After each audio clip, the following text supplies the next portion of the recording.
하델베르그 요리문답 72문에서 74문까지로 우리 거룩한 세례 두 번째 시간을 보도록 하겠습니다. 날이 많이 추워졌습니다. 건강에 유의하시기를 바랍니다. 오늘 이제 지난 시간에 이어서 세례의 두 번째 시간입니다. 72문부터 74문까지 한번 읽을 때에 우리 먼저 72문을 함께 읽어보겠습니다. 세례의 물로 씻음이 곧 죄 씻음 자체입니까? 아닙니다. 오직 예수 그리스도의 피와 성령만이 우리를 모든 죄에서 깨끗하게 합니다. 했습니다. 우리의 죄를 씻는 것은 오직 예수님의 보혈입니다. 그리고 성령께서 그것을 우리에게 적용시켜 주시는 거예요. 왜 이 문과답이 있는가? 로마 가톨릭에서는 이 세례가 바로 죄 씻음 그 자체라고 주장하기 때문입니다. 그러하기에 그 세례, 성부, 성자, 성령 혹은 침례, 물에 들어갔다 나오는 것 자체가 우리의 영혼을 깨끗하게 하는 것이 아닙니다. 오직 예수 그리스도의 피, 그 보혈과 성령만이 우리를 깨끗하게 합니다. 그래서 우리가 예수님의 이름을 의지하는 거예요. 예수님의 이름을 붙드는 것입니다. 어떻게 해요? 처절하게 붙드는 거예요. 간절히 붙드는 거예요. 온전히 붙드는 것입니다. 예수님의 이름을 온전히 붙드는 우리가 되기를 바랍니다. 만약 이 말씀이 맞다면 오직 그 세례의 물로 죄 씻음을 받는 것이 맞다면 태어나서 세례를 받지 못하고 죽는 아이들은 구원을 받지 못하게 되는 거예요. 무슨 말씀인지 아시겠죠? 그러기에 이제 그 흑곤북스 우리 그 교재에 의하면 이런 문구가 나옵니다. 산파가 응급 상황 속에서 아이를 출산했을 때에 산모가 직접 세례를 주기도 했다 그래요. 그것을 가톨릭에서는 허용하기도 했답니다. 혹은 그렇게 막 급하게 세례를 줘야 하는데 물이 없을 때에는 침으로 발라서 이렇게 주기도 했다는 거예요. 그만큼 그 세례 예식이 중요했기 때문에 세례 예식을 없애면 안 된다는 것이죠.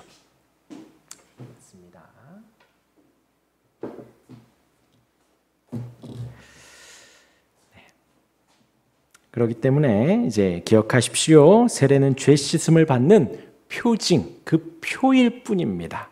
증거일 뿐입니다. 죄 씻음에 대한 약속이기도 합니다. 그 약속을 믿으면서 우리가 세례를 받는 거예요.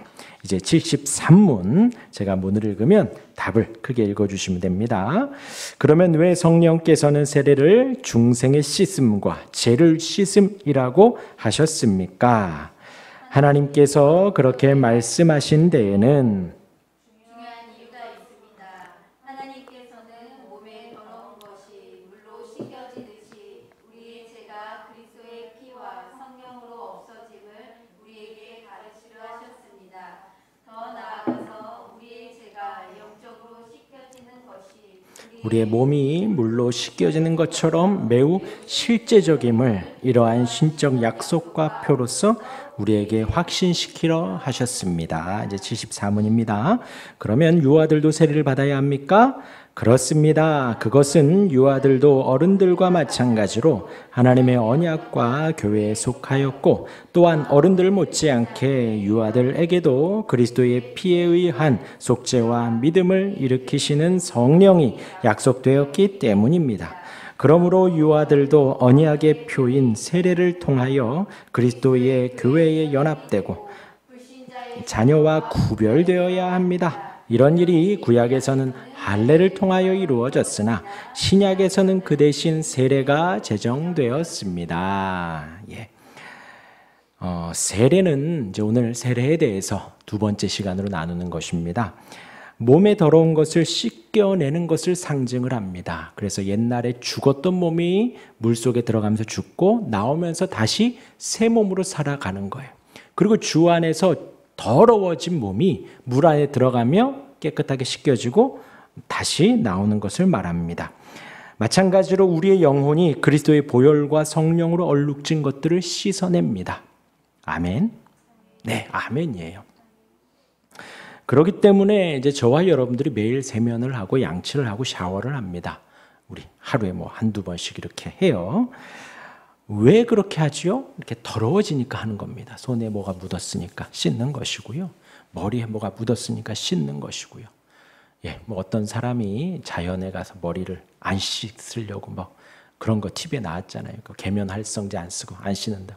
어떤 사람 17일 동안 안 씻어봤더니 그냥 그대로 떡졌답니다. 그대로 떡져서 막 빗질도 안 되고 물 막 이렇게 그 기름이 이렇게 해서 물도 안 젖더래요. 예, 더러워지니까 우리가 씻는 거예요. 그것을 상징하는 것이 세례입니다. 여기 있는 우리는 다 세례를 받았어요. 그리고 이제 앞으로 유아 세례나 세례를 받는 사람을 보면 우리도 그때의 감격을 다시 회상하고 회복하고 다시 한번 마음에 곱씹는 것입니다. 그런데 오늘은 강조점이 어디에 있느냐면요. 그렇게 몸에 더러운 것을 물로 씻어내는 것을 상징하듯이 우리는 날마다 영혼의 얼룩을 깨끗이 씻어내야 한다는 것이죠. 그런데 저와 여러분들이 이 문구 앞에서 늘 고개를 숙일 수밖에 없어요. 되게 자신이 없어져요. 회개하는 것에 있어서 깨끗이 씻는 것에 있어서 되게 자신이 없습니다. 왜요? 다음 날 또 짓거든요. 다음 날 또 죄를 짓거든요. 그런데 마찬가지로 저와 여러분들이 옷을 이렇게 깨끗하게 입고 손에 뭐 묻지도 않았지만 또 씻는 것처럼 또 샤워하고 양치하는 것처럼 매일매일 우리가 회개하고 돌이키는 것은 마땅한 것이에요. 또 죄를 짓더라도 또 고백하는 것이고요. 매일매일 우리가 깨끗하게 정결하게. 왜요? 예수님이 2000년 전에 지신 십자가의 은혜가 너무나도 귀하고 고귀하고 우리에게 주신 은혜가 너무나도 크기 때문입니다. 그 은혜를 우리가 묵상하며 그 보혈을 의지하여 매일매일 우리의 죄를 고백하는 거예요. 그렇지 않아요? 우리가 얼마 전에 고구마 하고 왔잖아요. 온몸이 흙바닥이었어요. 근데 그날 커피를 못 마셔서 커피숍에 가야 되는데 흙바닥인데 어떡해. 근데 뭐 커피가 먹고 싶으니까 들어갔다 왔죠. 근데 우리가 그날만 샤워를 하지 않는다는 거예요. 매일매일 샤워해요. 매일매일 손 씻고요. 코로나 지나고 우리가 손을 보이지 않는 바이러스까지 씻는다고 하잖아요. 마찬가지로 날마다, 그러니까 요즘 제가 강조하죠. 각 잡고 기도하라고요. 날마다 그렇게 회개의 기도를 하는 거예요. 보혈을 의지하고 성령을 의지하여 우리의 머리끝부터 발끝까지 우리가 생각하며 우리가 인지하는 죄나 인지하지 못하는 죄나 다 주 앞에 고하며 날마다 깨끗하게 씻는 겁니다. 버릇처럼 하더라도 내가 오늘 샤워했나 안 했나 모를 정도로 내가 오늘 양치했던가 아니면 찝찝하면 한 번 더 하듯이 우리가 성령을 의지하고 보혈을 의지하며 날마다 회개의 기도를 하는 거예요. 거룩한 세례가 세례 예식이 그것을 의미하는 것입니다. 그렇게 우리가 날마다 씻어내는 것이고요. 또 우리가 세례를 다시 한번 환기시키면서 누가 세례를 받아요? 그리스도의 제자가 세례를 받는 것입니다.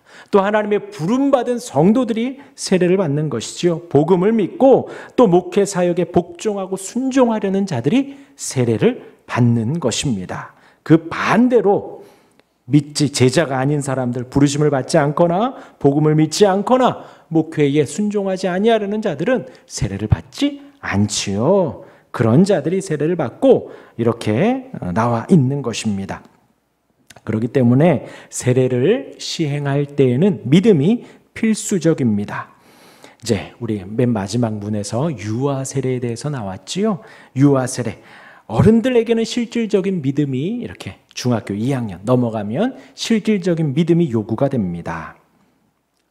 그런데 그들에게는 세례를 주는 거 우리가 다 동의해요. 마땅히. 그런데 유아들에게는 세례를 줘야 하는가 하는 거죠. 우리의 아이들에게는. 그런데 이제 그 해설서에는 어떻게 나오냐면요. 유아들에게는 우리의 믿는 자녀들, 그 어린 자녀들에게는 믿음으로 기울어지는 성향이 있기 때문에 세례를 준다는 거예요. 우리가 이제 믿음으로 그 믿음의 가정을 이루고 믿음의 아이를 낳았어요. 이 아이를 그냥 뚝 던져놓고 우리는 믿음 생활할 테니까 너는 너대로 살아가라. 그러는 부모도 아무도 없다는 거죠. 아까 말한 대로 그리스도의 제자가 되고 부르심에 합당하게 믿음을 고백하고 복음을 믿으며 목회사에게 순종하려는 자들, 그러한 어른들이 세례를 받아 믿음의 가정을 이루고 또 믿음의 아이를 낳았을 때에는 그 아이도 함께 신앙생활을 해 가기로 결단하고 키워간다는 거죠. 그 아이에게 그렇게 믿음으로 기울어지는 성향이 있는 그 아이에게 세례를 주는 것은 마땅하다. 믿지 않는 자들의 아이는 그와 반대죠. 우리 믿는 자들은 어떻게 하든 교회 한 번 더 데려오려고 하고 말씀을 한 번 더 읽어주려 하고 기도 한 번 더 해주려고 하고 하잖아요. 근데 믿지 않는 부모들의 자녀는 그렇지 않지요. 사실 갓난장이 아이들에게는 어떤 드러난 범죄나 죄악은 없어요. 그러나 그들은 부모에 따라서 거룩한 믿음으로의 성향을 가지고 있을 수도 있고 그렇지 않을 수도 있다는 거죠. 그런 아이들에게 우리는 세례를 주지는 않아요. 유아 세례를. 그러나 믿음의 부모의 자녀에게는 그렇게 세례를 주는 것입니다. 그리고 또한 유아들은 그들 나름대로의 방식으로 혹은 그 연령의 조건에 따라서 믿음을 가지고 있습니다. 교회 바깥에 있는 불경건한 부모에게서 출생한 아이들은 그렇게 악으로의 기우는 성향이 있지만 경건한 부모의 자녀들은 그렇게 성령으로 그 거룩함으로 기울어지는 성향이 있습니다. 그래서 유아들에게 세례를 주는 것은 그들의 어떤 믿음의 여부를 확인해서 주는 것이 아니라 언약의 은혜에 따라서 주는 것입니다. 그리고 이제 우리가 신약에 보면 세례 요한이 그 뱃속에 있을 때에도 성령이 충만하여 춤췄다라는 이제 그 기록이 있어요. 그러니 아이들도 성령의 충만함을 갓난장이도 받는다는 거죠. 우리가 인지하지 못할 뿐이지요. 성령의 인도하심은 그 아이들에게도 동일하게 다 있기 때문에 우리가 확인하지 못한다고 해서 세례를 주네 마네 할 수는 없다라는 것입니다. 믿음 안에서 다 주는 거예요. 어떤 믿음이요? 그래서 언약 안에 있구나. 우리도 언약 안에 하나님의 약속의 말씀 안에 있다라는 걸 믿는 것처럼 우리 아이들도 동일하게 약속의 말씀 안에 있다라는 것을 믿는 것이고 또 이렇게 주 안에 한 교회로 들어왔기 때문에 이 멤버십 안에서 그 믿음으로 같이 주는 것입니다. 자, 이제 여러분들 뒤에 이렇게 종이가 있습니다. 다 있죠? 없나요? 있어요? 있죠? 네. 보겠습니다. 지금 여기에 제가 이제 1번부터 13번까지 했는데 그건 요약으로 그 앞에 화면은 있고요. 여기 있는 여러분들은 이제 종이를 보시면 돼요. 세례를 다음과 같이 13개로 우린 정리를 할 수가 있습니다. 첫 번째 1번 읽어보겠습니다. 시작. 세례는 신약의 성례입니다. 성도는 세례를 받은 후 은혜를 따라 주님을 위해 살아갑니다. 예. 여기에서 우리가 포인트를 줄 건 뭐냐면요. 세례를 받은 후 은혜를 따라예요. 은혜를 따라. 무슨 은혜일까요? 저와 여러분들은 날마다 막 새로운 은혜를 주시기를 간구하지요.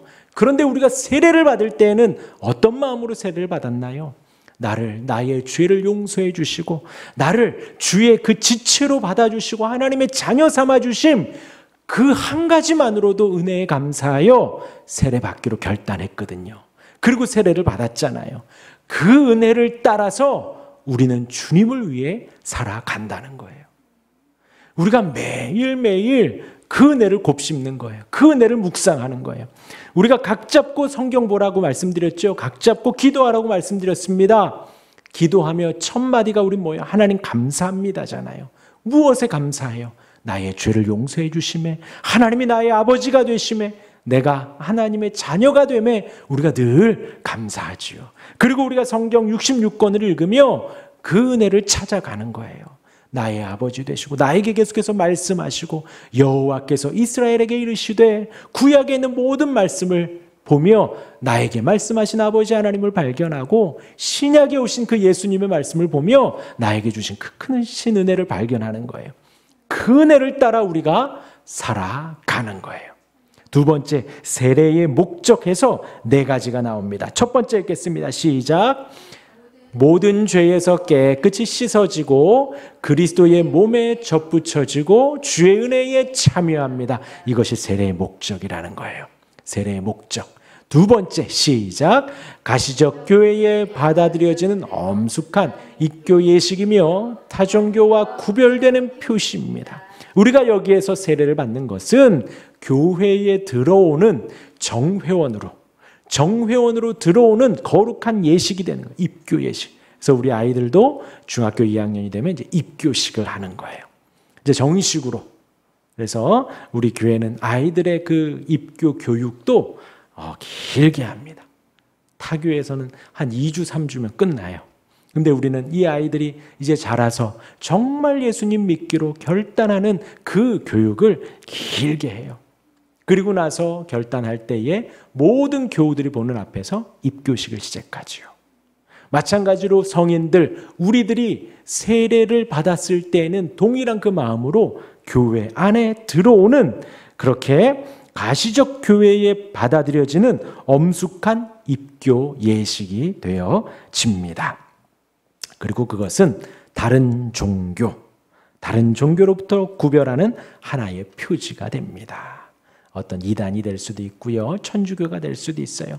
여러 가지 있지만 나는 이렇게 구별된 교회에 들어갑니다. 라는 의미가 목적이 담겨져 있고요. 세 번째입니다. 시작. 그리스도를 믿고 순종할 의무를 공적으로 고백합니다. 예, 우리가 예수님을 믿는다라는 공적 고백이고 또 순종하는 그 주님의 말씀에 순종하려는 공적 고백이 세례의 목적이 되어지는 거예요. 네 번째입니다. 시작. 환난 중에 장사되었고 그것들로부터 부활하였고 구원받았다는 것을 교훈합니다. 부호라, 부활. 예, 제가 타이핑을 쳐서 그래요. 긁은 거 아니에요. 타이핑을 쳤습니다. 부활하여. 그러니까 우리가 물에 들어가는 것은 아까 말씀드린 대로 깨끗하여지는 것도 맞지만 옛 사람에 대한 우리의 죽음을 말을 하는 겁니다. 그것에는 무엇까지도 담겨져 있냐? 이 세상에서 살아가는 환난까지도 담겨져 있는 거예요. 환난까지도 우리가 그 안에서 장사되고 죽고 물에 들어가면서 죽고 나오면서 다시 부활하여 구원받는다는 것을 교훈하는 거예요. 우리가 세례를 받으며 그 세례 은혜를 묵상하며 그 부활의 은혜까지 고백하는 것입니다. 이제 3번으로 넘어가서요. 3번 읽겠습니다. 시작. 성령께서 하나님께 복종하도록 하는 역사를 시작하십니다. 세례를 받으면서 우리는 성령께 순종하고 복종하기로 결단하고 결심하는 것이지요. 그러면서 우리가 죄를 회개하고 돌이켜 간다 그랬잖아요. 아까도 말씀드렸죠. 날마다 우리는 씻는다고요. 날마다 깨끗이 씻는 것처럼 날마다 회개해요. 그것은 우리가 이 땅에 사는 죽을 때까지 계속하는 거예요. 이 땅을 사는 죽을 때까지. 뭐 언제면 끝나겠지. 뭐 우리가 50이 넘으면 70이 넘으면 80이 넘으면 끝나겠지. 아니에요. 죽을 때까지 그 죄와의 싸움은 계속되어지는 것입니다. 4번 읽겠습니다. 시작. 새로워졌거나 새로워지고 있는 자들만 세례를 정당하게 받습니다. 저 믿음을 가지고 우리가 세례를 받는 것입니다. 5번입니다. 시작. 교회는 중생한 자들, 그리스도의 지체에 속한 자들, 오직 그들에게만 정당하게 세례를 시행합니다. 예, 세례는 아까 4번에 말씀드린 대로 새로워졌거나 새로워지고 있는 자들 또는 5번에서 그리스도의 지체들에 속한 자 혹은 중생한 자 그런 모든 사람들에게 정당하게 시행을 합니다. 그래서 이제 우리 교회도 정당한 교육을 시행을 하고 세례를 주지요. 그러한 교육을 하고 정당하게 합니다. 목회자가 교회 안에서 그렇게 세례를 주는 거예요. 6번 읽겠습니다. 시작. 성도들의 어린 자녀들도 언약과 교회에 포함함으로 마땅히 세례를 받아야 합니다. 예, 하나님께서 허락하시는 거. 우리가 성경을 봐도 마찬가지예요. 태의 열매는 하나님이 주시는 거예요. 아이는 우연히 태어난 아이가 하나도 없어요. 다 하나님이 주신 거예요. 그러하게 언약 안에 있다라고 고백을 하는 것이고, 지금 우리가 이 지축충인교회 그 교회 안에 있다라고 믿기 때문에 아이들도 마땅히 유아 세례를 주는 것이 맞습니다. 이어서 7번입니다. 시작. 과거에 부당하게 혹은 무가치하게 받았더라도 회개하면 그것이 확인됩니다. 정당합니다. 예, 복음의 약속과 마찬가지로 세례의 경우에도 회심하기 전에 무가치하게 받았을지라도 회개하는 자들에게 그것이 확인이 되면 구원에 이르게 됩니다. 과거에 부당하게 시행했던 것이 그로써 정당해지는 거예요. 예전에 뭐 학생 때 뭐 입교 혹은 저도 고 중3 때부터 교회를 다녀서 그때에 세례를 받는 이들이 꽤 있었거든요. 그런데 그 아이들에게 그렇게 세례 교육 막 제대로 하지 않고 막 숫자에 떠밀려서 세례를 주기도 하고, 그러다가 이제 저희가 그 예전에 교회에 나올 때는 심지어 그날 등록하면 그날 세례를 주기도 했어요. 그런데 그렇다 하더라도 어떤 혹은 또 이제 군대에 가면 이렇게 세례를 또 받기도 해요. 초코파이 주니까 햄버거 주고 뭐 저 있을 때는 통닭도 줬어요. 그래서 진중 세례식 해가지고 세례식을 거행합니다. 근데 그때 많이 개종을 하죠, 기독교로. 간식이 어마무시하니까 다른 불교를 다녔던 천주교를 다녔던 친구들도 막 와서 세례를 받아요.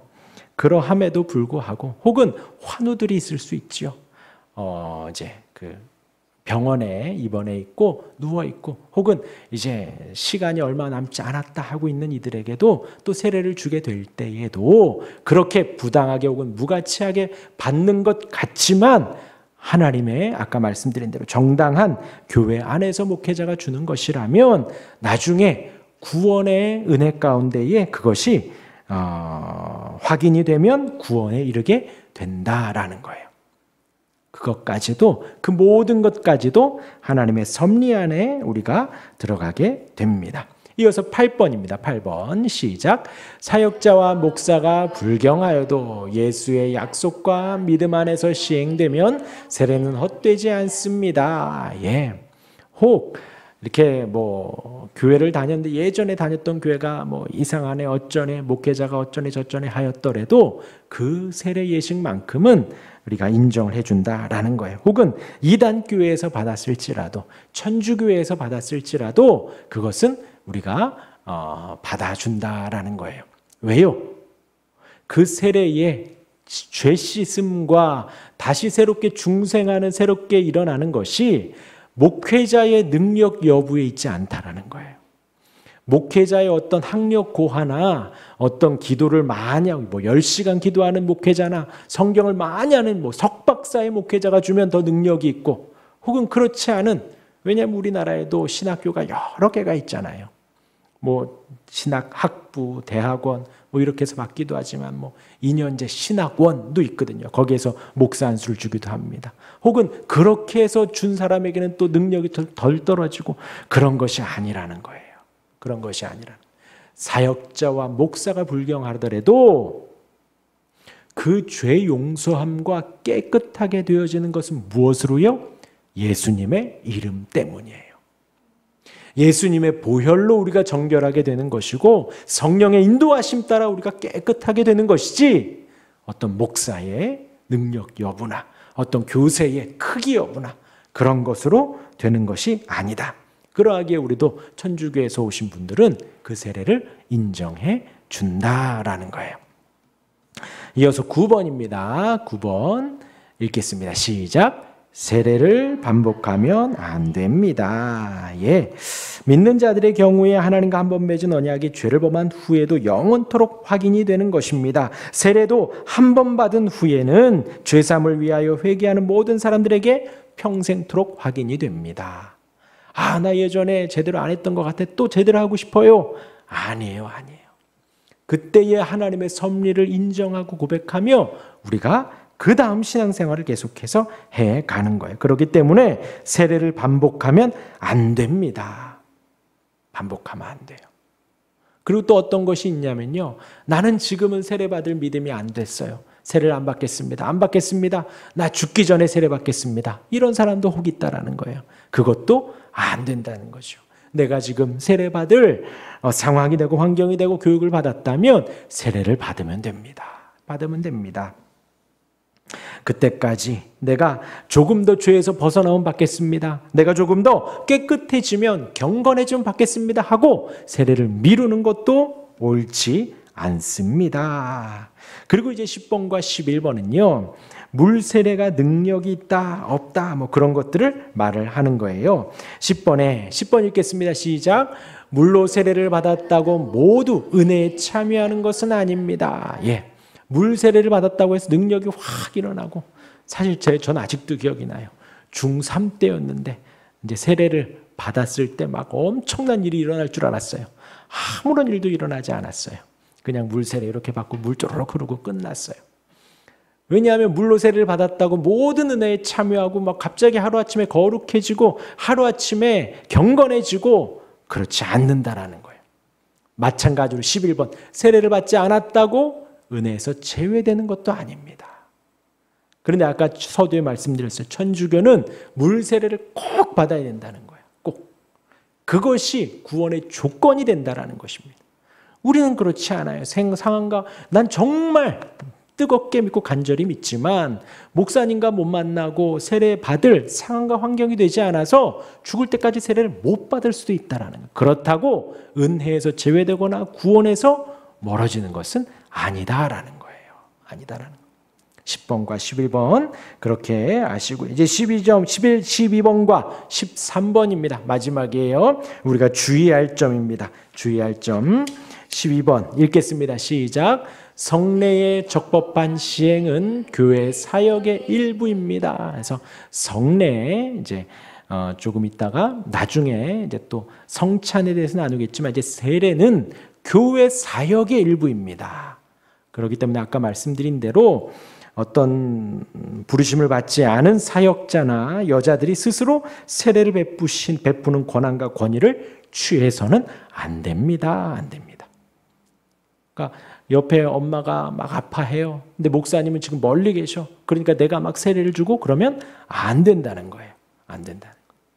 아시겠죠? 기다렸다가 내가 복음을 전하고 혹은 함께 기도하고 그런 것까지는 할 수 있지만 내가 그 권한과 권위를 취해서 이렇게 준다. 그런 것은 옳지 않습니다. 그리고 또 이런 것도 있나 봐요. 이렇게 기록되어 있는 거 보니까 13번에 물을 거룩하게 만드는 것. 이것은 내가 마시는 물이고 이것은 세례받는 물입니다. 그러니까 이것을 뭐 어떻게 끓이고 뭔가를 넣고 첨가하고 해가지고 이 물은 더 거룩합니다. 그런 것도 옳지 않고요. 혹은 기름을 붓는 것. 성경에 기름을 부었다. 기름을 부었다. 그렇잖아요. 그러니까 기름을 만들어서 기름을 바르고 그런 사람이 있었어요.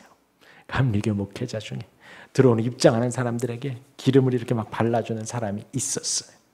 그것도 옳지 않습니다. 혹은 소금을 뿌리는 것, 이건 어디서 나왔을까요? 우리나라 같으면 제가 읽은 책은 이게 번역본인데 왜 이것이 우리나라 같으면 이해가 되는데 그렇죠? 뭐 소금 뿌리는 거, 소금을 뿌리거나 혹은 이렇게 십자가를 그리거나 성부 성자 이렇게 다 옳지 않습니다. 주님이 말씀하신 그 세례를 오염시키는 거예요. 부패시키는 거예요. 하나님의 은혜를 자꾸 가리는 것입니다. 그 모든 행위들은 옳지 않습니다. 주의해야 할 점입니다. 이렇게 세례를 정리할 수 있습니다. 우리에게 주어진 은혜가 얼마나 큰지요. 날마다 세례의 은혜를 곱씹으며 날마다 회개기도 하시고 날마다 주 앞에 회개하시기를 바랍니다. 또한 우리가 은혜에 순종하고 앞으로 은혜로 살아가려고 하는 것, 그 은혜는 뭐냐? 이 세례의 은혜예요. 주님이 나를 깨끗하게 하게 하시는 은혜, 나를 죽음에서 살리시는 은혜, 하나님이 나의 아버지가 되시는 은혜, 내가 하나님의 자녀가 된 은혜, 그 세례의 은혜를 따라 우리가 순종하며 교회를 섬겨가는 것입니다. 그 은혜 아래 사는 우리가 되기를 바랍니다.